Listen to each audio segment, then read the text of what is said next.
Alright, this is how you create a halftone in Photoshop. So right here, I have an image that is already prepared, but I'll tell you exactly how I prepared it. I brought in a photo, I cropped it the way I wanted to, got it to the size that I wanted to be, made it black and white, adjusted the contrast a little bit to get it to a result that I want here. Most important things, once you have your image in here, the image size, extremely important for this project, 8.5 by 11, 300 resolution. Okay. In addition, you want to start off, make sure you change your image. Your image is most likely going to be RGB, maybe CMYK, but probably RGB. So you're going to switch to Grayscale. If you need to, make your image a separate layer, always a good idea. Save your file as a Photoshop document. And if you need to, if your file needs it, let's see, you can create an adjustment layer and you can do things to increase the contrast or brightness to make your image just higher contrast. This will help when we reduce this image to just black dots on white. All right. So that's how you do that. Once we have our image exactly the size that we need it, exactly the contrast and everything, this is good enough for this purpose.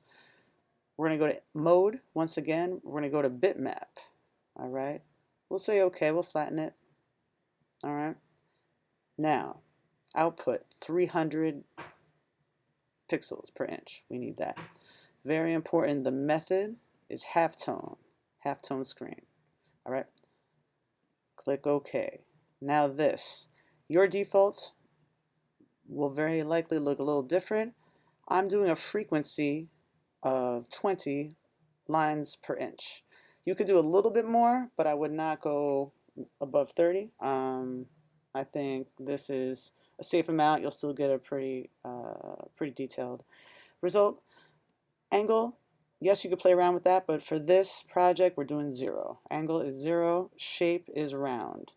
For a future project, you could experiment with these other types, but now we're doing 0 and round. Click OK. Boom. It happened. You zoom in, you can see it's all black on white dots. Even the background is all broken down, right? Now, save your file. Save it as a different type. Call it flat since this is different than the image or file that I came in with. And now I'm going to print. And the printing settings are extremely important here. This is a different printer, but you'll be printing in the studio. Do not select this. Do not scale to fit print media. You may lose a tiny bit of information at the very, very tips of the edges, but that's okay. Do not change the size. If you change the size, it's going to compromise the overall bitmap. So once you have that selected, select the right place to print it, and that's how you do it.